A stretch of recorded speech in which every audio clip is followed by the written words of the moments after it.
Yo, my dons, make sure you hit that like button, comment, subscribe, and obviously hit the bell for notifications. So allegedly, well, factually, the gloves are off. I've done an episode with Carl Froch, Tony the Turncoat Bellew, and David Big Toe Haye. Unfortunately, I can't bring you any of that footage because it's not actually on YouTube yet. It's on Sky On Demand, whatever that is. It's some next thing. Put it on YouTube. What are these goofy ass dudes doing? Gloves are off. Put it on. What are they doing? Goofy ass on demand. Put it on YouTube, man. That's what you need to be doing. You've already heard about the YouTube numbers. Put it on there. You know what I mean? Sky playing some booky ass game, but until then, all they've given us is the transcript. So essentially, Tony the Turncoat Bellew, Carl 80,000 at Wembley Froch, and David Big Toe Haye have talked about their opinions on whether or not AJ, in quotation marks, quit. Carl 80k at Wembley says the following: he was in serious trouble. Every time he tried to punch, he got counter-punched towards the end. The body shots, the head shots were crippling him. His legs were still gone, but the stoppage, when he went over, he kind of looked at his corner and then he spat his gum shield out.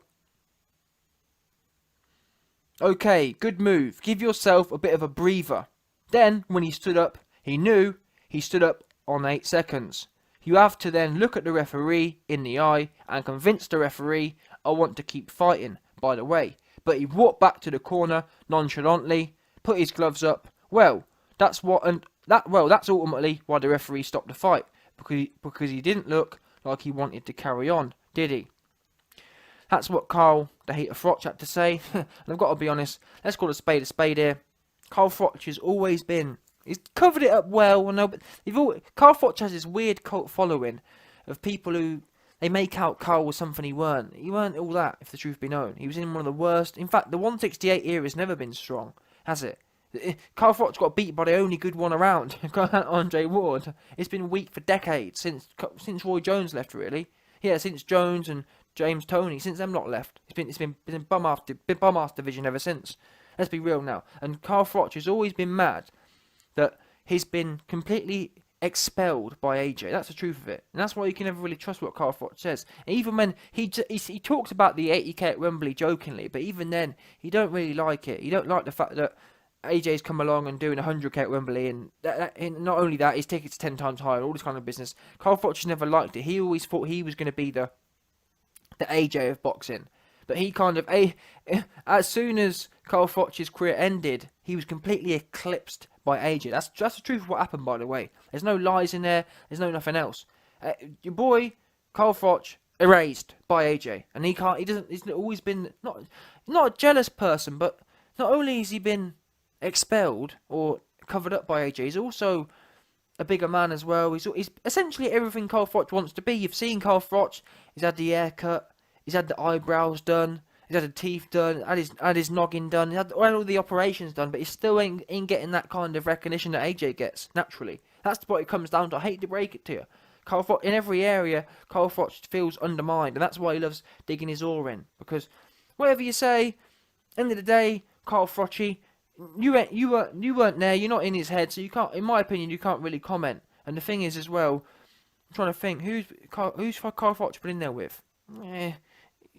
Who did he really fight? I'm trying to think. Who did Carl Froch never went up a weight division, as an example. So, what did he really do? Let's put you in some tough situations. Carl Froch never really got in there with a good puncher. Who's he been in there with? We know how flawed Groves was. Come on now, let's talk turkey. Groves was anyone. You went life and left with Groves as an example. What has Groves really done? One of them kind of careers. Yeah. So Carl Froch he got a lot to say, but he didn't. In my opinion, he didn't really do much in his own career apart from get schooled by Andre Ward. Yeah. What about that? Why didn't we see more of your heart in the Andre Ward fight? Why didn't you put your chin down and get stuck in, Carl? That's what I want to know. Never mind AJ did spat this out and did that. I want to know why you, in there with Mr. Pillowfist, aka Andre Ward, why didn't you put your chin down and get stuck in? Huh? Oh, you got an excuse for that? I bet you have. Anyway, let's move on now to Tony the Turncoat Bellew. He says the following: does he think he's getting the benefit of the doubt because of who he is. A kid coming from the situation and the place he's come from, they don't quit. I don't care what anybody says. There's no way in a million years. At no point did he say, I don't want no more. At no point did he shake his head and say no. Now, I've got to be honest, I've heard from people who know Tony Bellew personally that Tony the Turncoat's been watching the YB's videos and is essentially been shut down by the YB and he's actually decided, now, you know what, let me come back or come full circle. This is what Turncoats do.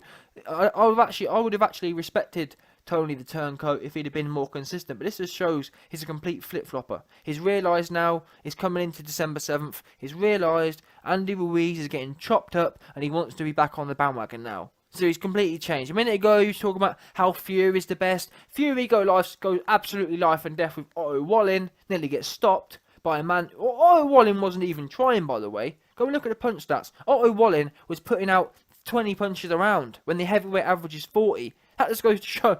People talk about how close the Wallin fight was. Wallin wasn't even trying. He, by default, not even trying, nearly beat your boy Fury. And you would sit there talking about how great. Oh yeah. Oh, good day. Oh, what's that? Liverpool. Tyson Fury. Oh yeah, Tyson Fury, best fighter in the world. Yeah. All this goofy. I'm from Liverpool.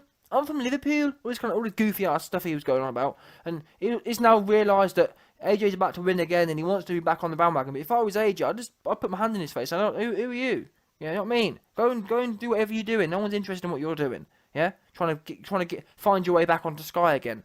So that's what Tony Turncoat had to say.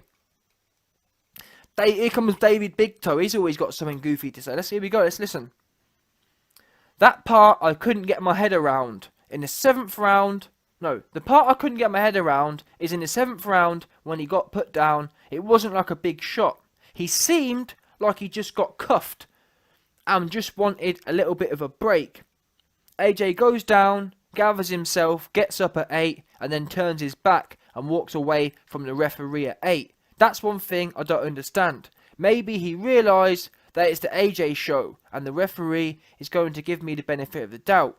I would never get up in a fight at 8 and turn my back on the ref because I would expect the referee to go, the fight is over.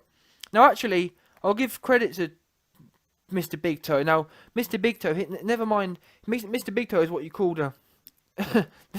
The reason I respect Mr. Big Toe's opinion is because he knows a lot about quitting. Who is it? Carl Thompson? If you're going to ask anyone about what quitting is, talk to your man Haye, because he knows how to jack. Out of everyone in the world, does David Haye knows how to jack? Yeah, Klitschko jacked, Thompson jacked, Bellew jacked. He knows.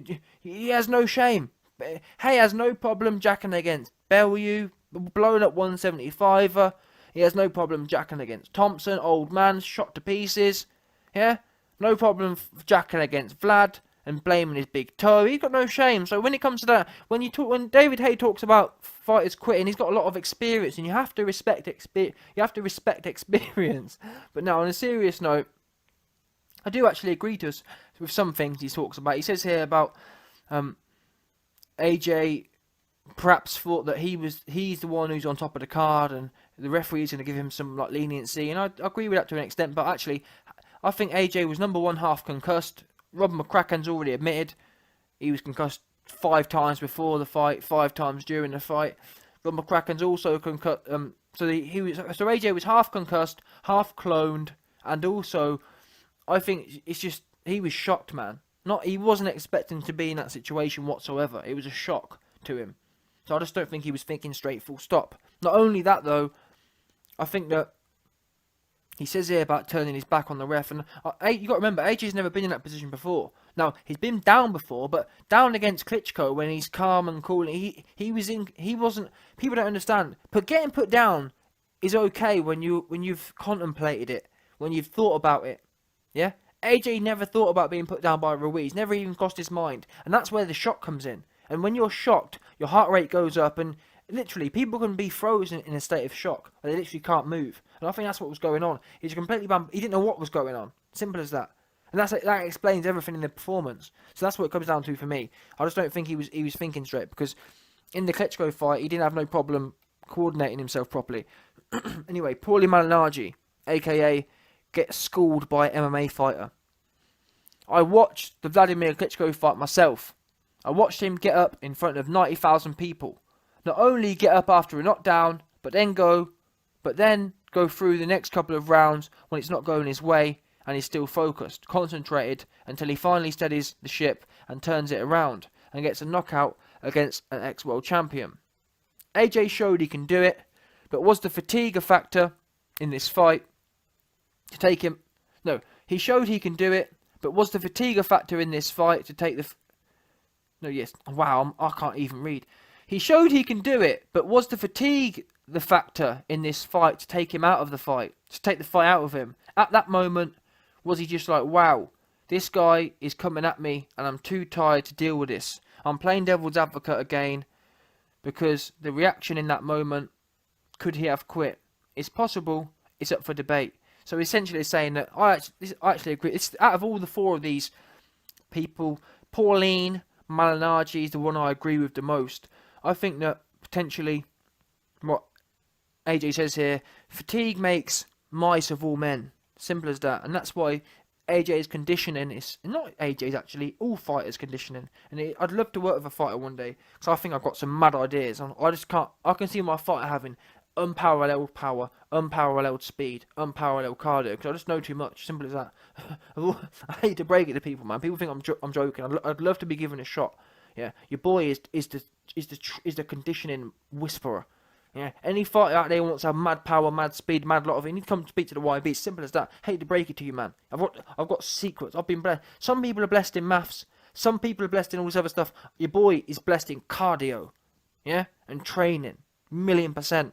Anyway, so like I said, I think this came down to the pure fatigue, man. AJ, and we know AJ's got that Frank Bruno kind of.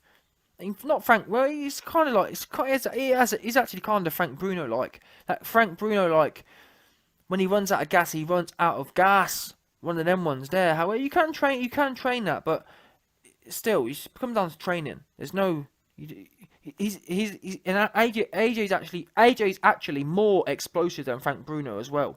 So it's even more detrimental. But that's what it came down to in the Ruiz fight. However, we've seen him fatigued in the Klitschko fight before, but he recovered. But there's loads of other stuff going on there, like concussion and whatnot. But yeah, anyway, that comes to the end of the video. Let me know your thoughts.